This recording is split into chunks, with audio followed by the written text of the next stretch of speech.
Does my face look okay?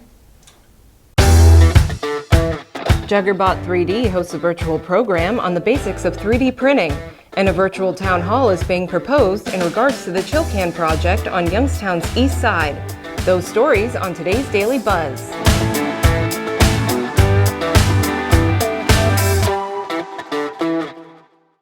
Hey everyone, I'm Maggie Young, and welcome to the Daily Buzz. And what's the deal with 3D printing? Did you know that there are 7 kinds? Because I sure didn't. Today, JuggerBot 3D hosted a virtual program called 3D Printing for Dummies. And within each of these 7, there is a new company almost every year coming out with a new version of it. The program was presented by JuggerBot 3D co-founder Zac DiVencenzo. 3D printing, or what's called additive manufacturing, is actually incredibly easy, but we overlook it because it's just so new. And there's been a lot of misconception in the past 10 years on what's possible. So sometimes it's better to start at the basics. So if you're a dummy when it comes to 3D printing, be sure to check out the highlights of the program in tomorrow's 3 Minutes with Video. Now let's dive into our top story.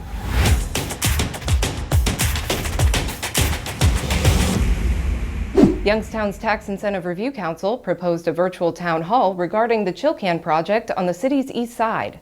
During the council's meeting Tuesday, Jonathan Bentley, executive director of the city's Human Relations Commission, said he's received a lot of phone calls from residents curious about the progress of the project. People want to see what progress is going on beyond a news blurb or a news story.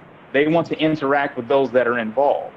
And that's my suggestion is, can we put on a public forum that helps address all the questions, concerns, even the skepticism about the West Coast ChillCam plant.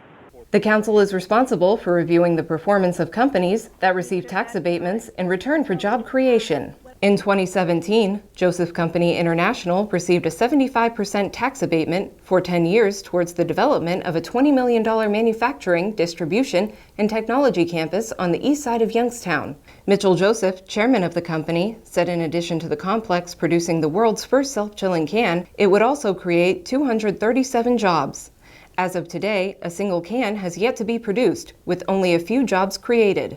I think it's an excellent idea to do something virtual for the public to let them know exactly what the status is of the ChillCam plant. Just like Jonathan said, I get numerous phone calls and asks about what's going on there. And I think the public needs to, to understand that the city's good faith effort, we're hoping that it moves forward, but they need to know we don't have any particular control over this company moving forward as promised, which is the reason for this Tax Incentive Review Council. I think the only way it'd be effective is if we had a representative or spokesperson from that company. Much of the discussion at the Tax Incentive Review Council meeting focused on how the city could improve accountability for those companies that do not comply with hiring targets identified in their incentive agreements. In May, the Business Journal and ProPublica co-published an investigative story on the city's Enterprise Zone program, using the ChillCam project as a case study. The story found that about half of the companies receiving tax incentives over the last 30 years had failed to create the number of jobs promised. On page 1 of the August issue of the Business Journal, investigative reporter Dan O'Brien looks into former investment broker Gary N. Savage Sr., who says he has a financial stake in the ChillCam plant in Ohio and in Florida. He says he's found new financing to finish the delayed ChillCam project on the east side and anticipates it could be done in 90 days, with plans to follow in Miami and Iowa. However, Joseph Company Chairman Mitchell Joseph says all of those claims are untrue. In an email, Joseph said, quote, "We have envisioned Miami as a possible future site 3+ years down the road, if and when Youngstown reaches its manufacturing capacity. There are no current plans in place to do that." Joseph also stated the Youngstown plant will not be completed in 90 days. You can read that full story now at businessjournaldaily.com.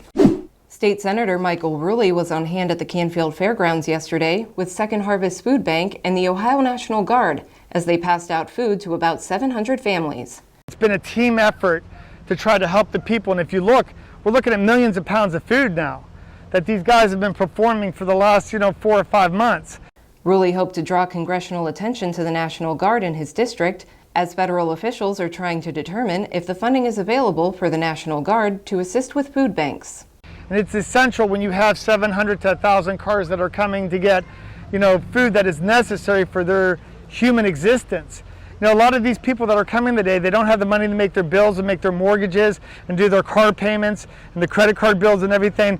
So I think it's important that the states show that the federal government, that we're all in this together. We have to make sure that the finance is there. A free webinar will be held Thursday at noon on how businesses can prepare for rebuilding after the coronavirus pandemic. The free webinar, hosted by Magnet and the Ohio Manufacturing Extension Partnership, will feature Andrew Thomas, head of the Center of Emergency Management and Homeland Security Policy Research at the University of Akron. And during yesterday's coronavirus briefing, Governor Mike DeWine announced that child care providers in the state will be permitted to return to full capacity starting on August 9th. We will give child care providers a choice. They can get a significant subsidy, and they will, if they do that, they will need to keep the small ratio, or if they elect not to do that, then they will go back to the normal statutory ratio. And that's all for today's Daily Buzz. Be sure to like, subscribe, comment, and click the little bell for notifications if you're watching on YouTube. As always, the links to all the stories are in the description. Thanks for tuning in. I'm Maggie Young. I mean, just in general, I got no sticky up hairs or weird face. My lipstick isn't smeared across my face. Okay.